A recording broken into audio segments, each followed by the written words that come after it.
Hello दोस्तों, स्वागत है आपका आपके अपने यूट्यूब चैनल तरन्नुम्स बायोलॉजी में। तो दोस्तों, आज हम जिस टॉपिक के बारे में डिटेल स्टडी करने वाले हैं वो है सेंट्रल डॉग्मा।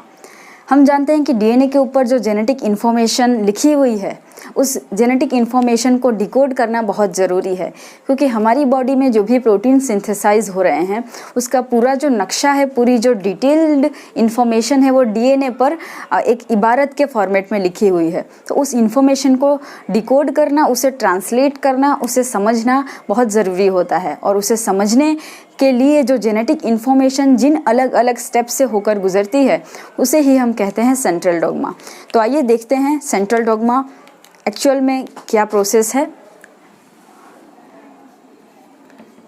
डीएनए है, हमें पता है डीएनए एक ऐसा मॉलिक्यूल है जिसके पास खुद को रेप्लिकेट करने की, अपने आप को बनाने की कैपेसिटी है, जिसे हम कहते हैं रेप्लिकेशन। और इसी डीएनए में से आरएनए का सिंथेसिस भी हो सकता है, से फॉर एग्जांपल एमआरएनए।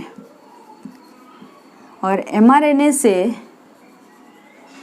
पर जो मैसेज लिखा हुआ है वो डिकोड होगा या ट्रांसलेट होगा, जिसके बाद प्रोटीन का सिंथेसिस होता है। सो डीएनए से जो एमआरएनए बनने की प्रोसेस है उसे हम कहते हैं ट्रांसक्रिप्शन।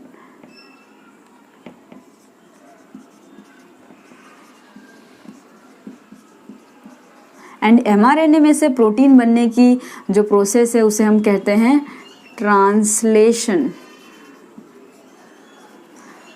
सो क्या है सेंट्रल डॉग्मा एक्चुअली में, जिसे हम एक सिंगल सेंटेंस में यदि हम इसकी डेफिनेशन को डिस्प्ले करना चाहें तो central dogma is nothing but the flow of genetic information from DNA to protein via replication, transcription and translational events is known as central dogma।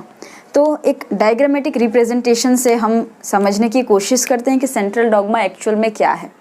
Fine, हम जानते हैं कि डीएनए जो है वो डबल हेलिकल स्ट्रक्चर है, लाइक दिस।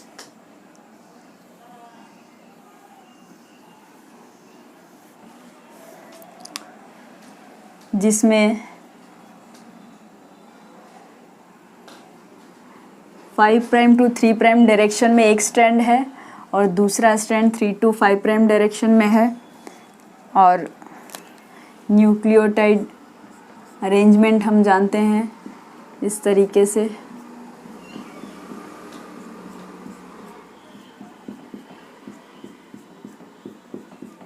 फाइन, अब इस डीएनए को हम प्रोसेस आसानी से समझ सके इसीलिए हम उसे सिंगल स्ट्रेट स्ट्रैंड में ऐसे स्ट्रेट फॉर्मेट में ड्रॉ करते हैं, कुछ इस तरह।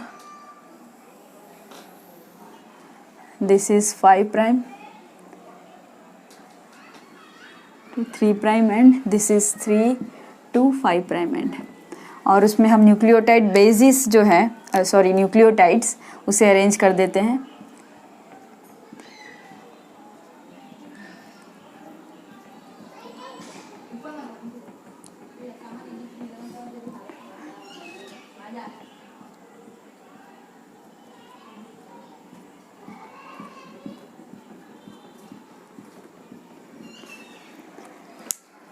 यहाँ पर हम कोई भी न्यूक्लियोटाइड अपने हिसाब से लिख देते हैं। फॉर एग्जांपल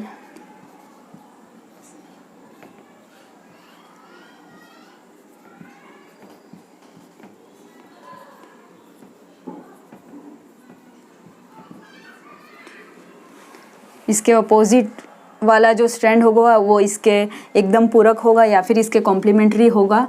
तो टी की जगह पर यहाँ आ जाएगा ए है तो टी, सी है तो G, G G G, C T T, A C C C, T G and A. अब ये जो डबल स्ट्रैंडेड डीएनए है इसके दोनों स्ट्रैंड में से कोई भी एक स्ट्रैंड mRNA का सिंथेसिस करेगा। तो जो स्ट्रैंड mRNA का सिंथेसिस करने वाला है उसे हम कहेंगे टेम्पलेट स्ट्रैंड, और उसके ठीक अपोजिट वाला स्ट्रैंड हो जाएगा कोडिंग स्ट्रैंड। से for example this is coding strand and this one is template strand. Okay, template strand और कोडिंग स्ट्रैंड नाम हम किस बिना पर यहाँ पर लिख रहे हैं उसकी डिटेल स्टडी हम आने वाले वीडियोस में करेंगे। एज ऑफ नाउ आप ये ध्यान में रख लीजिए कि ये जो 3 to 5 प्राइम एंड वाला जो स्ट्रैंड है वो है टेम्पलेट स्ट्रैंड, और जो 5 to 3 प्राइम रन हो रहा है वो है कोडिंग स्ट्रैंड। अब टेम्पलेट स्ट्रैंड को कॉपी करके उसके कॉम्प्लीमेंट्री जो है वो mRNA का स्ट्रैंड तैयार होगा, जिसे हम कहेंगे ट्रांसक्रिप्शन की process. So template strand 3 to 5 prime direction में है, तो जो mRNA बनेगा वो 5 to 3 प्राइम डायरेक्शन में बनेगा।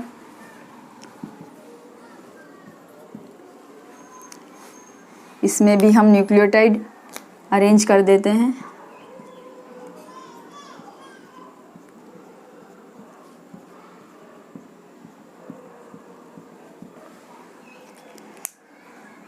अब इसमें ये जो टेम्पलेट स्ट्रैंड है इसके एकदम अपोजिट या फिर इसके एकदम कॉम्प्लीमेंट्री न्यूक्लियोटाइड जो है वो अरेंज होंगे। यहाँ पर जैसे T है तो यहाँ पर आ जाएगा A, यहाँ A है तो यहाँ पर हम T नहीं लिख सकते क्योंकि ये RNA है। RNA में थाइमिन की जगह पर यूरासिल होता है तो हम A की जगह पर U लिखेंगे।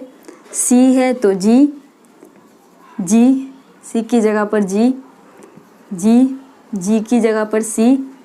A है तो T नहीं U, यहाँ पर भी U, A C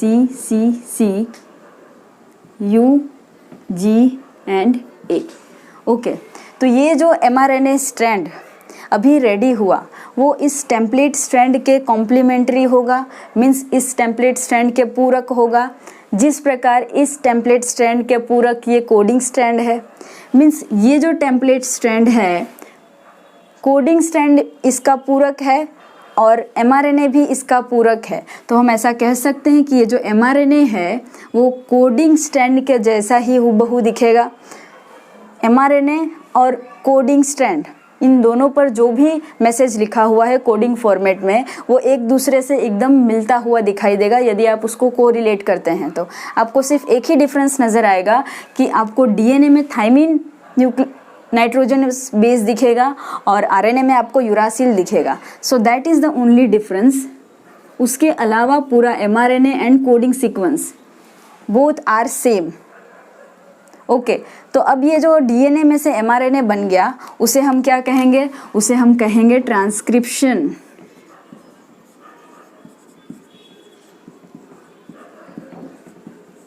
ओके, अब इस mRNA पर जो कोड प्रेजेंट है जिसे हमने कॉपी किया फ्रॉम DNA, इसे 3 के पैर्स में पढ़ा जाएगा, ट्रांसलेट किया जाएगा कि ये कोड क्या कहना चाहते हैं।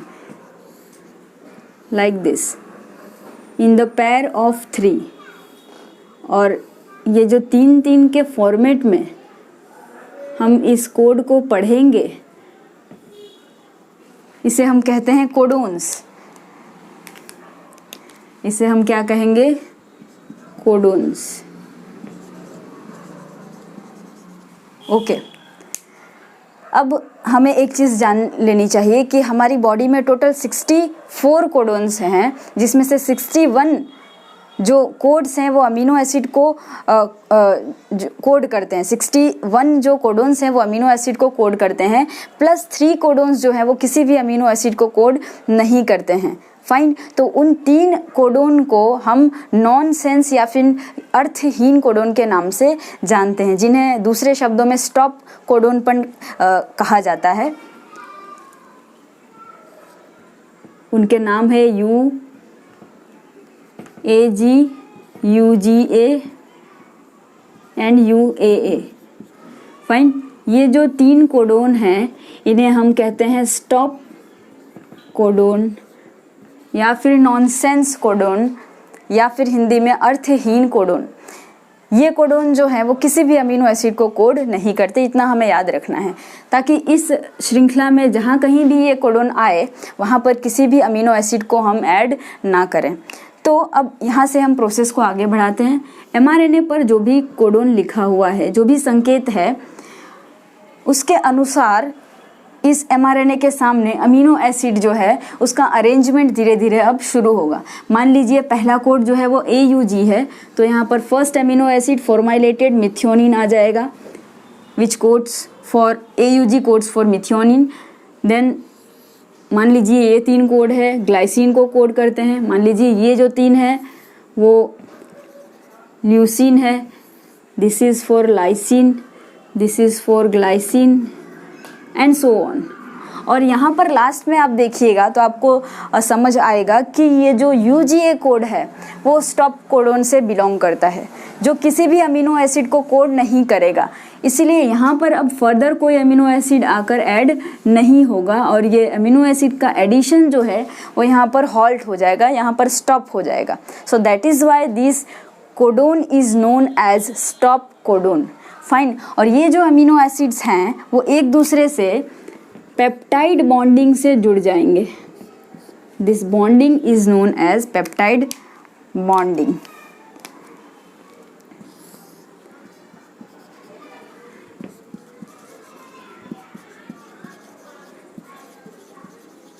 ओके, अब ये जो चेन बनी इसे हम क्या कहेंगे? इसे हम कहेंगे पॉलीपेप्टाइड चेन।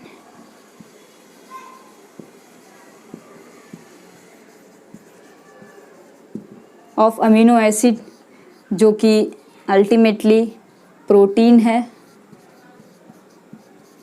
फाइन। सो ये जो प्रोसेस हुई mRNA से प्रोटीन बनने की, इसे ही हम कहते हैं ट्रांसलेशन।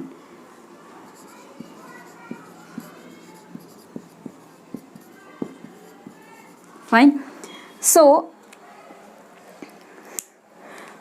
हमें क्या पता चला सेंट्रल डॉग्मा में? सेंट्रल डॉग्मा से हमें ये समझ में आया कि सेंट्रल डॉग्मा क्या है? जेनेटिक इन्फॉर्मेशन जो डीएनए पर लोकेटेड थी उसको ट्रांसफॉर्म किया गया वाया डिफरेंट प्रोसेसेस। ठीक है, तो इस जेनेटिक इन्फॉर्मेशन को mRNA तक लाया गया और mRNA से उस इंफॉर्मेशन को ट्रांसलेट किया गया, उसे डिकोड किया गया, उसे पढ़ा गया और वहाँ से फिर प्रोटीन का सिंथेसिस हुआ।